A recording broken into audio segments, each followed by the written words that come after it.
معزز سامعین گرامی قدر، سیرت النبی کے حوالے سے حضرت عائشہ کے نکاح کا باب ہم نے آپ کے سامنے رکھا۔ سیرت النبی کے حوالے سے ہجرت مدینہ کے بعد جو 1 سال کے اہم واقعات تھے، تحویل کعبہ کا اور دیگر واقعات آپ کے سامنے رکھتے چلے آ رہے ہیں۔ یہاں پر نبی کریم صلی اللہ علیہ وسلم کی ایک نئی زندگی کا آغاز ہو رہا ہے۔ وہ نبی کریم صلی اللہ علیہ وسلم اور ان کے صحابہ جنہوں نے مکہ میں مظلومیت کا دور کاٹا اور مکہ میں صبر کا دور کاٹا، یہاں پر اسلامی ریاست کے قیام کو ابھی 1.5 سے 2 سال ہونے کو ہیں۔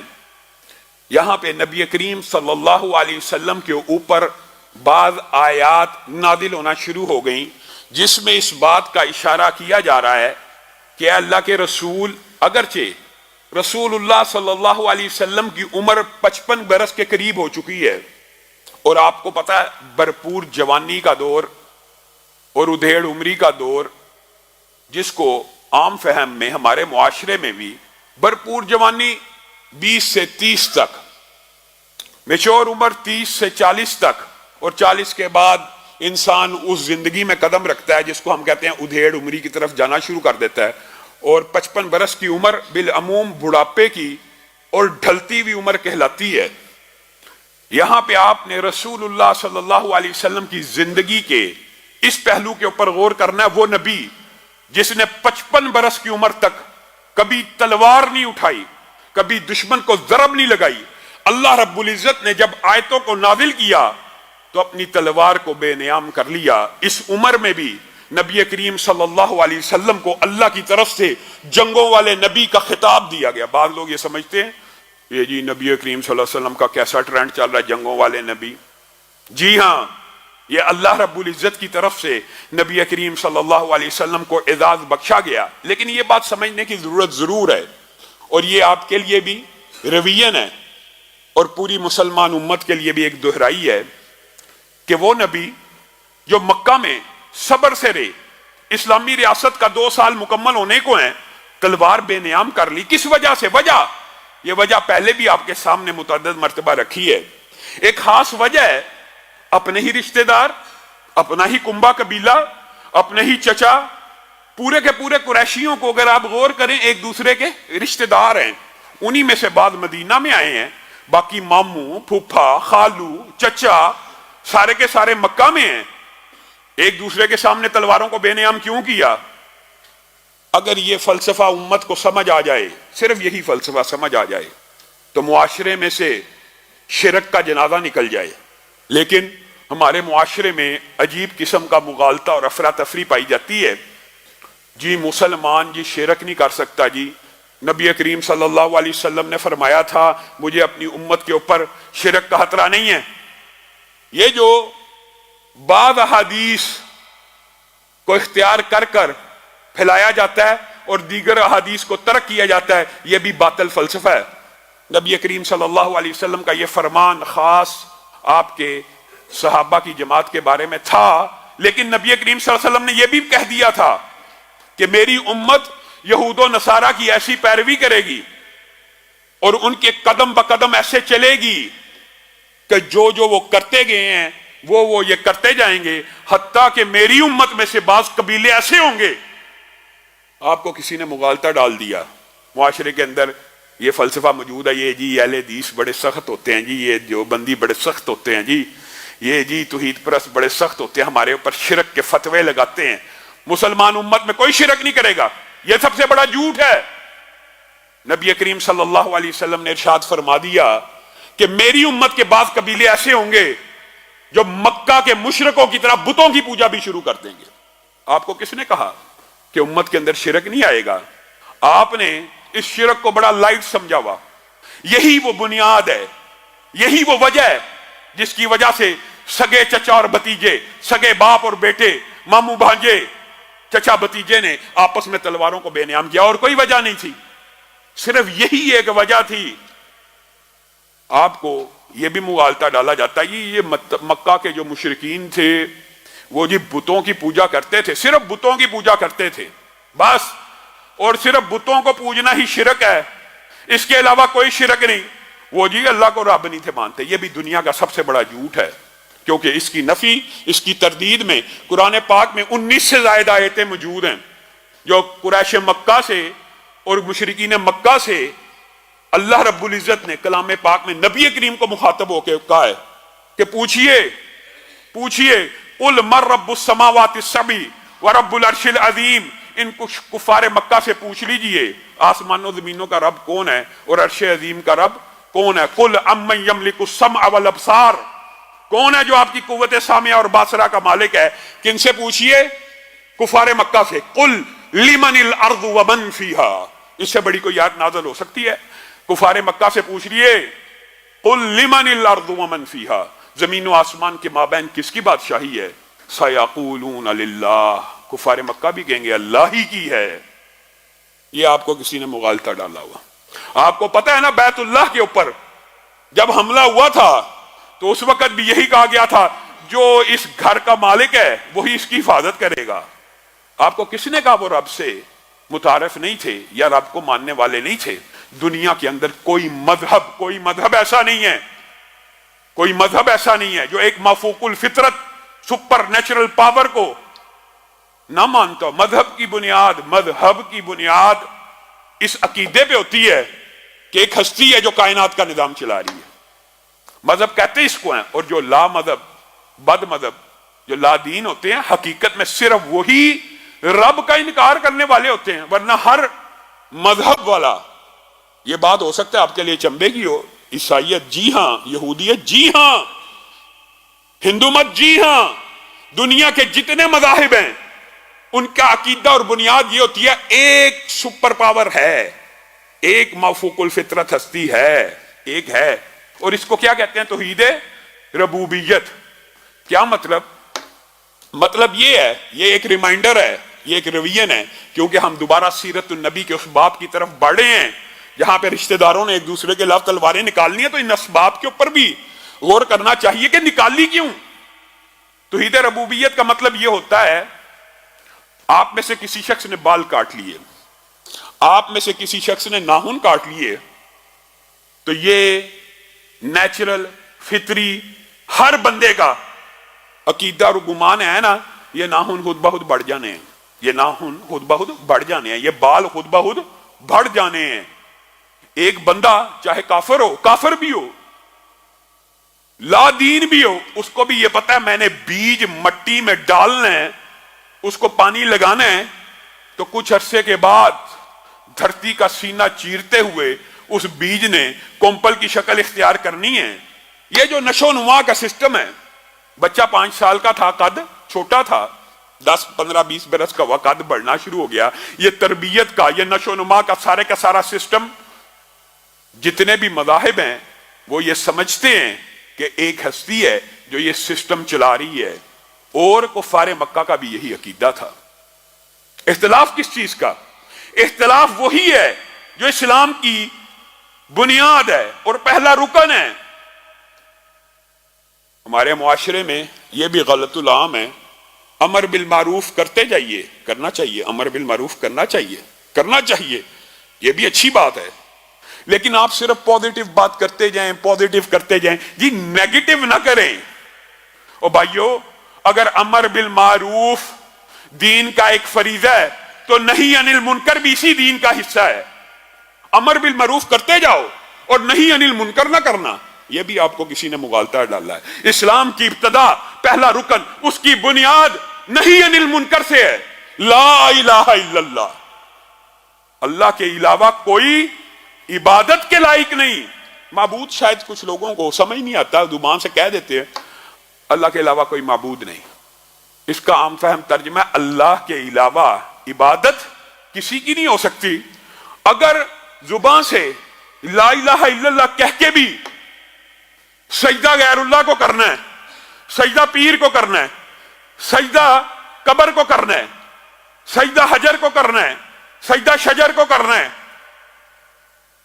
تو آپ نے لا الہ الا اللہ کا ترجمہ سمجھا ہی نہیں.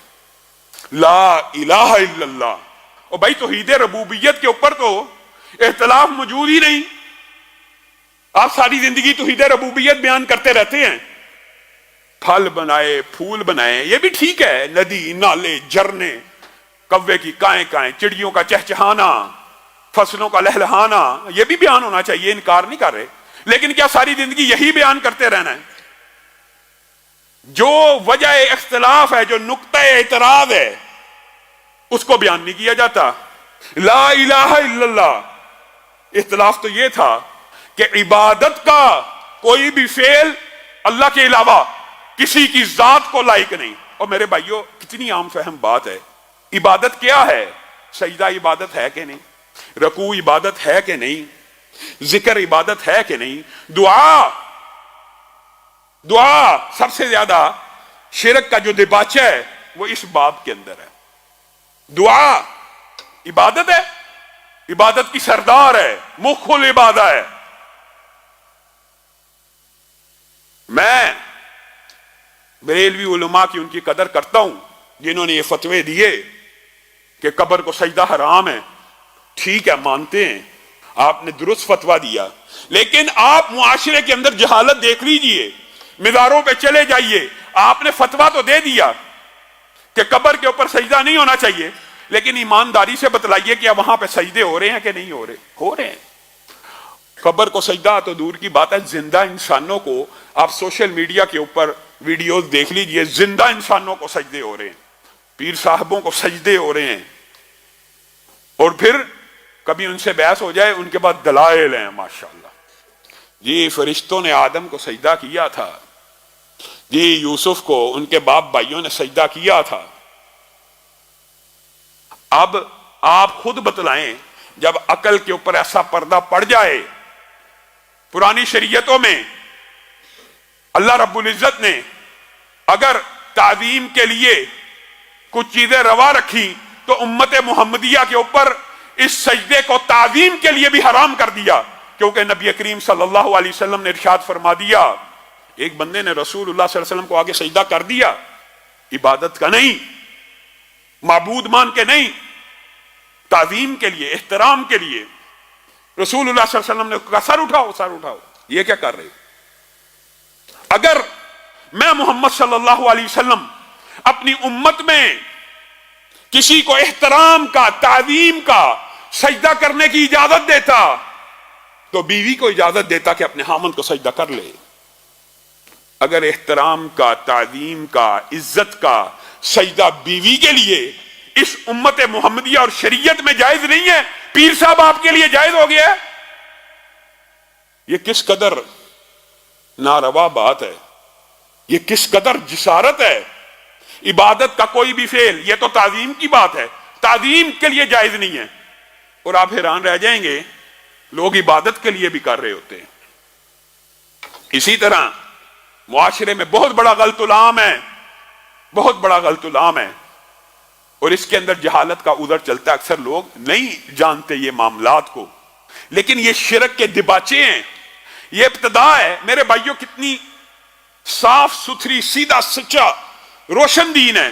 رسول اللہ صلی اللہ علیہ وسلم ارشاد فرماتے ہیں، ایک بندہ مفہوماً آپ کے سامنے رکھ رہے، نماز پڑھ رہا ہے، کس کے لیے؟ اللہ کے لیے۔ نماز تو بندہ اللہ کے لیے پڑھتا ہے نا۔ بعض لوگ نمازیں بھی قبر والوں کے لیے اور پیروں فقیروں کے لیے پڑھتے ہیں۔ نماز ایک بندہ اللہ کے لیے پڑھ رہا ہے، رکوع کس کو کر رہا ہے؟ اللہ کو۔ سجدہ کس کو کر رہا ہے؟ اللہ کو۔ حمد کس کی پڑھ رہا ہے؟ اللہ کی۔ ایک بندہ مسجد میں داخل ہو گیا اور اس کے داخل ہونے کی خبر اس نماز پڑھنے والے کو مل گئی، اس داخل ہونے والے کے لیے اس نے اپنے سجدے کو لمبا کر لیا۔ عبادت کس کی ہو رہی ہے؟ اللہ کی۔ سجدہ لمبا کس کے لیے کیا جا رہا ہے؟ یہ بندہ جو آیا ہے، یہ مجھے دیکھ رہا ہے، تو میں سجدہ تو اللہ کو ہی کر رہا ہوں، تھوڑا لمبا کر لیتا ہوں تاکہ یہ دیکھے میں کیسی عمدہ عبادت کر رہا ہوں۔ ایسی نماز رسول اللہ کے فرمان کے مطابق ضائع ہو گئی۔ کیوں؟ کیونکہ اس میں ریاکاری کا عنصر شامل ہو گیا۔ وہ رب جو اپنے لیے پڑھے جانے والی نماز کو ریاکاری کی وجہ سے قبول نہیں کرتا، کتنی عام فہم بات ہے۔ ریاکاری بھی، شرک خفی ایک ایسی چیز ہے کہ حقیقت میں یہاں پہ عبادت اللہ کی ہو رہی ہوتی ہے، صرف دکھلاوا مقصود ہے، اور دکھلاوا بہرحال شرک کی وہ قسم نہیں ہے